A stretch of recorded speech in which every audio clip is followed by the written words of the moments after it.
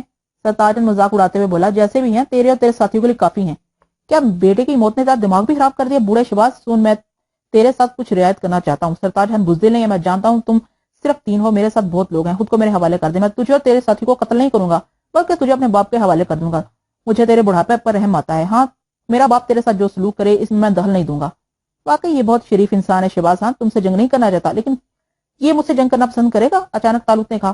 سرتاج خان نے چونکوں سے اسے دیکھا، اس سے قبل کے شہباز خان کچھ بولے، سرتاج خان گھوڑے سے اترتے ہوئے بولا، اگر تم مکاری سے کام نہ لے شہباز خان تو میں تجھے پٹھانوں کی ایک رسم یاد دلانا چاہتا ہوں۔ کیسی رسم؟ شہباز خان نے بے ساختہ پوچھا۔ اگر کوئی کسی ایک فرد کو للکارے اور دوسرا سے قبول کر لے تو صرف 2 آدمیوں میں جنگ ہوتی ہے۔ اس جھینگے نے مجھے للکارا ہے، کیا تم مجھے اسے جنگ کرنے کی اجازت دے گا؟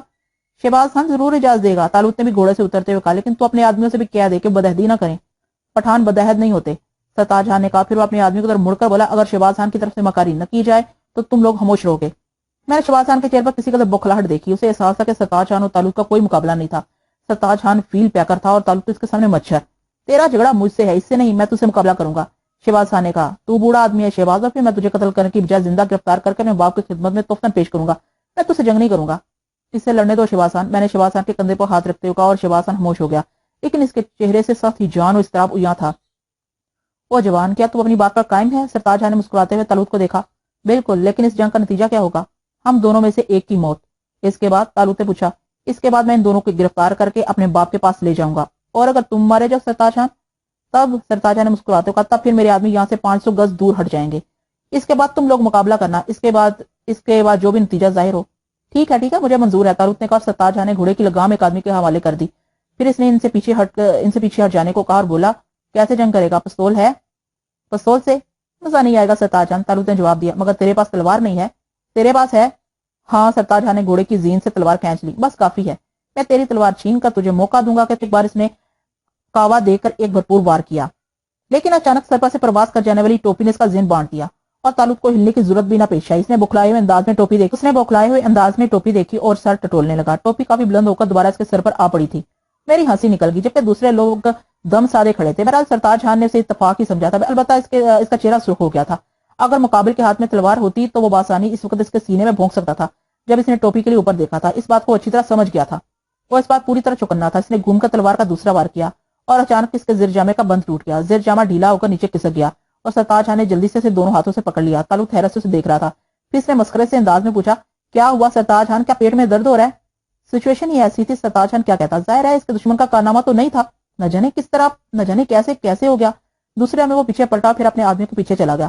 شہباز خان نے کہہ لگایا تھا، کیا بات ہے سرتاج خان، کیا تم نے میدان چھوڑ دیا؟ ابھی واپس آتا ہوں۔ ضرورت سے فارغ ہو گئے ہو؟ ابھی تو اس نے ایک وار بھی نہیں کیا۔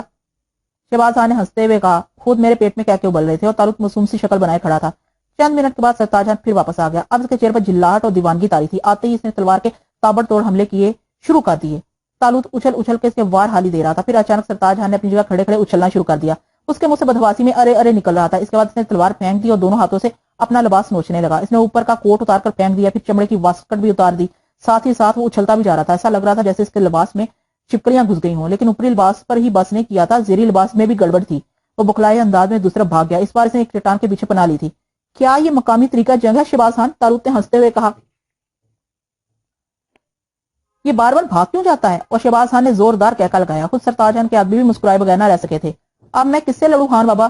طالوت نے فریادی لہجے میں کہا اور شہباز خان نے دوسرا کہکا لگایا۔ وہ پیٹ پکڑ کر ہنس رہا تھا، لیکن طالوت نے اسی پر بس نہیں کی۔ وہ سرتاج خان کے آدمی کی طرف دیکھ رہا تھا اور اچانک ان لوگوں کے گھوڑوں نے الٹا چلنا شروع کر دیا۔ ان کے منہ سے آگے تھے لیکن وہ پیچھے کی سمت دوڑ رہے تھے۔ ان کے منہ آگے تھے لیکن وہ پیچھے کی سمت دوڑ رہے تھے۔ بہت سے سوار بکھلا کر ان پر سے کود پڑے اور بہت سے انہیں پیٹ کر روکنے کی کوشش کر رہے تھے، لیکن ایک بھی گھوڑا نہ رکا۔ کودنے والوں نے دوڑ کر اپنے گھوڑے پکڑ لیے تھے، لیکن گھوڑے تھے کہ کسی طور نہیں رک رہے تھے۔ وہ خود بھی رکنے کی کوشش نہیں کر رہے تھے، اس کوشش میں اچھل رہے تھے، گر رہے تھے، کھڑے ہو رہے تھے۔ ایک عجیب سی افراتفری پھیل گئی۔ گھڑ سوار بری طرح بدحواس تھے اور طالوت منہ پھاڑے کھڑا تھا۔ یہ سب کیا ہے خان بابا؟ کیا یہ لوگ کوئی مزاحیہ پروگرام پیش کر رہے ہیں؟ لیکن خان کی ہنسی تھی کہ رکنے کا نام ہی نہیں لے رہی تھی۔ میں بھی ہنس رہا تھا۔ تب اچانک چٹان کے پیچھے سے سرتاج خان نے اپنے گھوڑے کی لگام پکڑی، اچھل کر اس پہ بیٹھ گیا۔